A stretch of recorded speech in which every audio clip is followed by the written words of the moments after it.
salah satu ayat paling menakutkan dalam seluruh Alkitab. Karena Yesus sedang berbicara kepada orang-orang yang mengira mereka akan diselamatkan. Tapi, ternyata, tidak. Bukan kepada orang ateis. Bukan kepada penyembah berhala. Apalagi kepada umat Islam, seperti yang mereka tuduhkan. Tapi, kepada orang-orang yang memakai namanya, yang bernubuat atas namanya, yang mengusir setan atas namanya, yang mengadakan mujizat dan pelayanan hebat atas nama Yesus. Namun, apa yang Yesus katakan kepada mereka? Aku tidak pernah mengenal kamu. Enyahlah daripadaku, kamu sekalian, pembuat kejahatan. Ini bukan kritik terhadap orang kafir, tapi ini teguran keras kepada mereka yang mengaku Kristen, tetapi tidak hidup dalam ajaran Yesus yang murni. Mereka menyebut nama Yesus. Mereka berkhotbah tentang kasih. Mereka memimpin gereja, tapi mereka melanggar perintah Tuhan. Mereka mengganti ajaran Yesus dengan ajaran manusia. Banyak dari mereka bahkan mengagungkan Paulus lebih dari Yesus. Mereka mengajarkan bahwa hukum Allah sudah dibatalkan, bahwa keselamatan hanya cukup dengan iman tanpa ketaatan. Tapi Yesus tak pernah mengajarkan itu. Yesus tidak pernah berkata, asal kamu percaya, kamu selamat. Justru Yesus berkata, bukan setiap orang yang berseru kepadaku, Tuhan, Tuhan, akan masuk ke dalam kerajaan sorga, melainkan dia yang melakukan kehendak Bapa-Ku yang di sorga.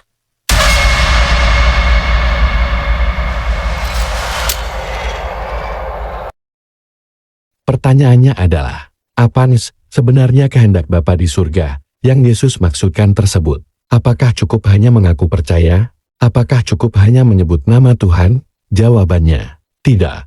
Bahkan Yesus berkata, akan ada banyak orang yang berseru Tuhan, Tuhan, tapi tetap ditolaknya. Jadi, mari kita gali jawabannya dari mulut Yesus sendiri.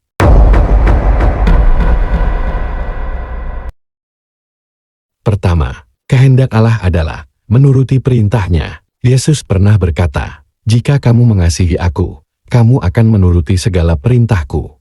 Jadi, ucapan Yesus yang berkata, bukan setiap orang yang berkata kepadaku Tuhan, Tuhan, tapi yang melakukan kehendak Bapa. Artinya, iman saja tidak cukup, tetapi harus disertai ketaatan kepada perintah Allah. Dan perintah Allah itu bukan dihapus, seperti yang diucapkan Paulus, sang penyesat itu, tapi digenapi dan ditegakkan.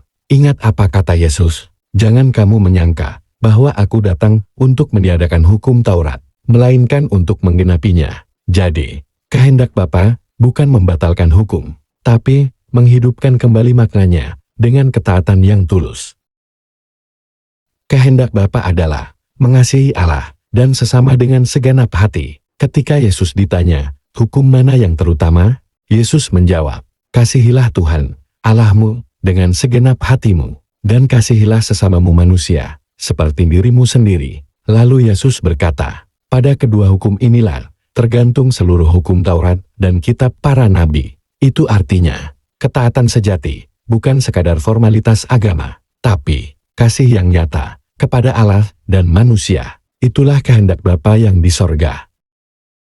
Kehendak Bapa adalah ibadah yang murni, hanya kepadanya. Saat dicobai iblis, Yesus menegaskan, hanya kepada Tuhan Allahmu engkau harus menyembah, dan hanya kepada Dia sajalah engkau berbakti. Tapi ironisnya, banyak yang mengaku pengikut Yesus, justru malah menyembah dan menuhankan Yesus, padahal Yesus sendiri memerintahkan dan menyuruh pengikutnya menyembah hanya kepada Allah saja, sebagai satu-satunya Tuhan yang benar. Dan Yesus tak pernah berkata, sembahlah aku. Justru Yesus selalu mengarahkan manusia kepada Bapa di surga. Jadi menyimpang dari mengesankan Allah adalah pelanggaran terhadap kehendak Bapa.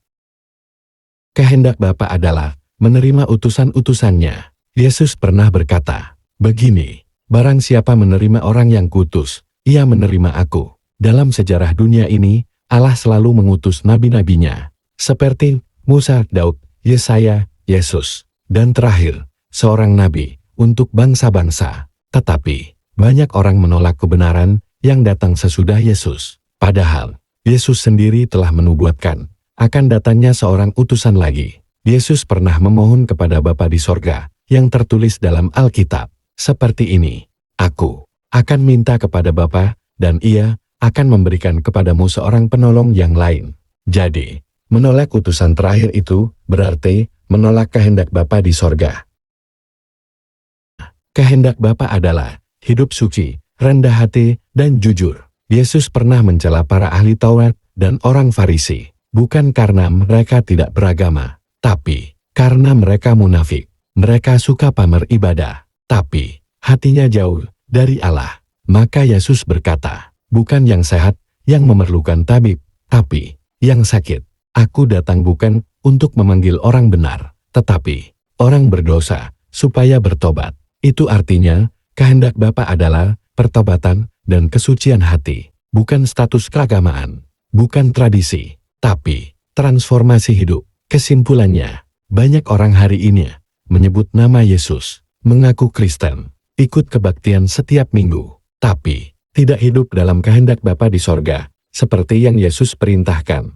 Justru umat Kristen berpikir, cukup percaya untuk selamat. Padahal, Yesus tidak pernah berkata begitu. Kehendak Bapa adalah ketaatan, kasih, menyembah hanya kepada Allah saja, sebagai satu-satunya Tuhan yang benar, kesucian, dan penerimaan terhadap utusan-utusan Allah. Maka, jangan tertipu dengan slogan, asal percaya, pasti selamat. Karena Yesus berkata, banyak orang berseru kepadaku, Tuhan, Tuhan, padahal kamu tidak melakukan apa yang aku katakan. Jika kamu tidak hidup dalam kehendak Bapa, maka semua ibadah dan pelayananmu sia-sia. Sekarang, mari kembali pada ajaran Yesus yang asli, bukan ajaran Paulus, bukan ajaran gereja, tapi mengikuti kehendak Allah yang sejati, yang diperintahkan oleh Yesus. Karena di akhirat nanti, hanya mereka yang melakukan kehendak Bapa di sorgalah, yang akan masuk ke dalam kerajaan sorga. Dan pesan Yesus yang masih diabadikan hingga detik ini adalah, kamu akan mengenal kebenaran, dan kebenaran itu akan memerdekakan kamu. Lihat baik-baik, dengar baik-baik, wahai orang yang mengaku Kristen.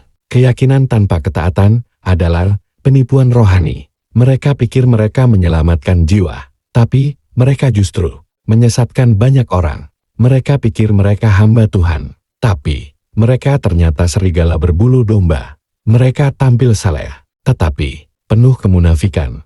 Mereka berteriak, Tuhan Yesus, Tuhan Yesus. Tapi Yesus tak mengenal mereka. Inilah teguran keras Yesus kepada setiap orang yang memakai namanya, tapi tidak setia kepada ajarannya. Di akhir zaman, bukan nama gereja yang menyelamatkanmu, bukan gelar rohani, bukan pelayanan, tapi ketaatan sejati kepada kehendak Allah. Karena di mata Yesus, yang benar, bukan yang paling lantang berkata Tuhan, tapi yang hidupnya taat kepada Yesus dan kepada kehendak Bapa di sorga. Masih ada waktu. Periksa dirimu. Apakah kamu benar-benar mengikuti ajaran Yesus, atau hanya mengikuti kebiasaan agama yang sudah menyimpang? Karena di akhir nanti, satu kalimat ini yang paling kita takutkan. Aku tidak pernah mengenal kamu.